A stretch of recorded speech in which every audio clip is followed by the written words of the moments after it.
Hello fellow musicians, Ashlee Busch here, composer of Goddess Triquetra. In this video, I'm going to be going through the score and talking specifically about your section and how your section functions in the piece. We're going to be going through with the score on screen and I'm going to be listening along with. This is meant to give you a little bit of a heads up in the rehearsal process, insight into what I was thinking when I wrote something and how it functions together within the piece. I highly recommend that you have your part in front of you as we are going through and doing this together so that you can see specifically what parts I'm referring to. All right, let's get started.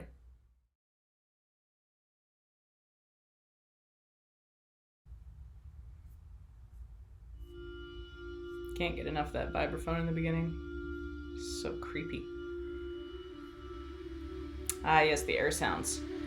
The air sounds may feel a little bit uncomfortable to practice. They are so important for the fabric of the piece. They create this like wave kind of creepiness that really sets up the beginning of the piece in a way that is incredibly important. So make sure that you're practicing them. The air sounds that you're actually hearing on the recording are a bunch of different versions of my sound engineer recording them live on a saxophone and a clarinet. So they're 100% doable. So just give it some practice so that you can really control the volume changes that you're going to be using in your air sounds. Here the saxophone sound is designed to fit inside the bass clarinet so that it has a little bit of a changed timbre. These timbral groupings of different instruments can really bring essentially a new instrument to life when you start mixing them together.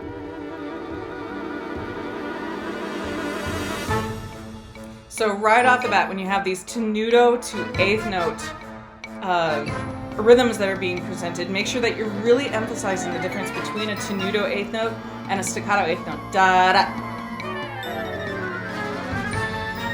Same thing when we start using accents. Articulation is really important in my work. So it's really important that as you're playing through them, to make sure that you're spending a lot of time thinking about articulation and making sure you're drawing different attention to different ways that articulations are being performed.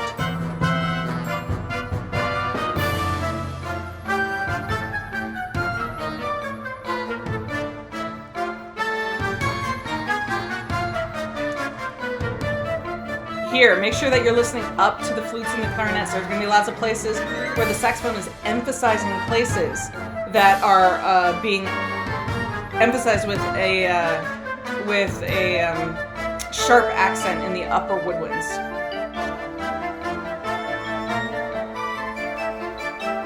So like this is a really good example of these eighth notes right here. Listening up to the woodwinds, making sure that you're matching what they're doing.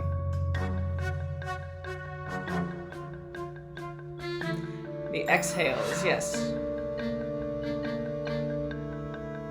Make sure you're really dedicating yourself to those exhales. They might feel a little bit unusual. And only one time, make sure you're expelling all of your air as you're doing the exhale. It essentially works like a human reverse cymbal. It's a really nifty effect.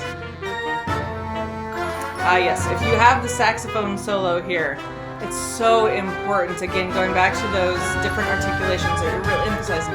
Da, da, da, da, da, da. It's one of the ways that this melody pops. Saxophone has that melody more than any other instrument in the ensemble, so it's really your responsibility to teach the listener and teach the rest of the ensemble what that melody is supposed to sound like.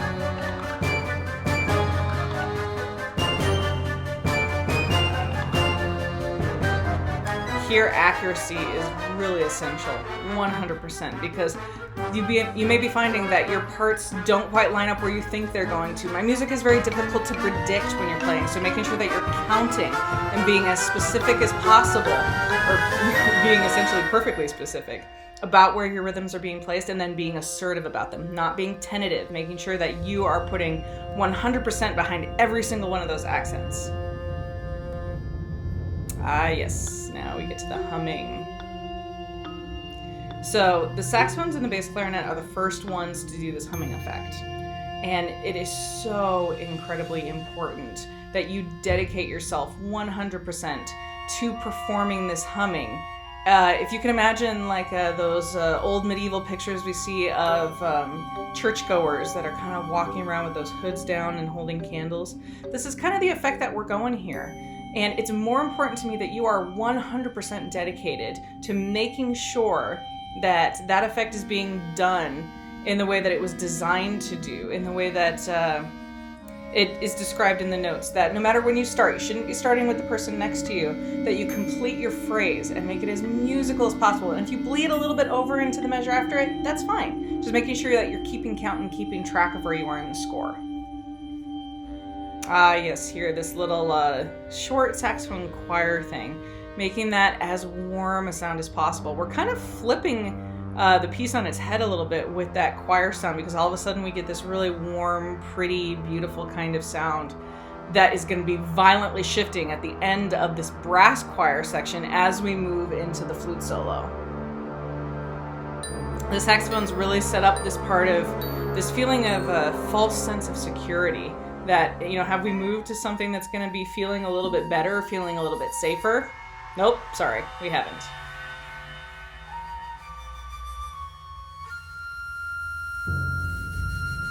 It's a great place here to take a little bit of a breath and make sure you get yourself reoriented. Make sure that you're relaxed in your embouchure, because we're going to go straight back into having laser focus and making sure you're really focusing on what you're doing in this coming section, because in this coming section, it is so important that your rhythms are perfect. And you start it right here. Saxophone started before anybody else. So each one of those quarter note triplets, da da da da da da da.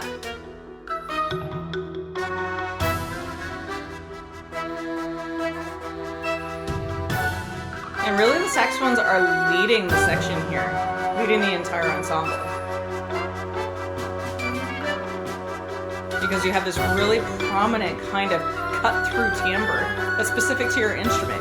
You may notice that in the alto parts here, that they actually had to be recorded live because we didn't have a good enough sample, because saxophone is one of the hardest instruments to sample because of how unique its timbre is.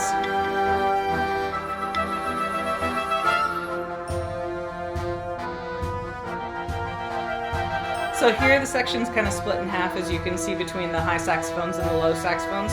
This low saxophone ostinato is also what's happening down in the brass. So make sure you're listening all the way down to the bottom of the ensemble to make sure that you're matching as much as you can.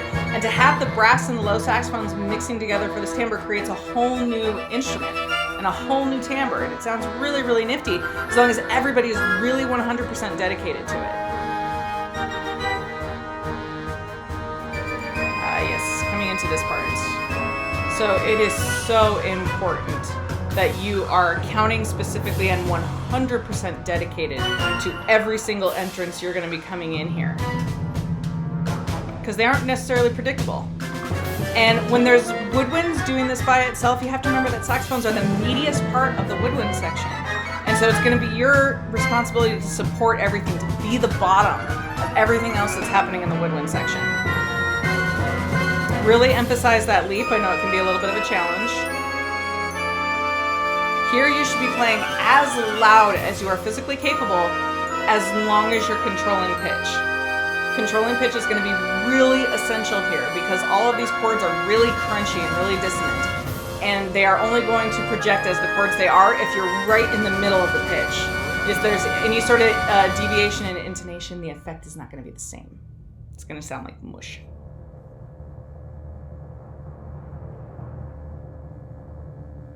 Sit back and enjoy the end a little bit.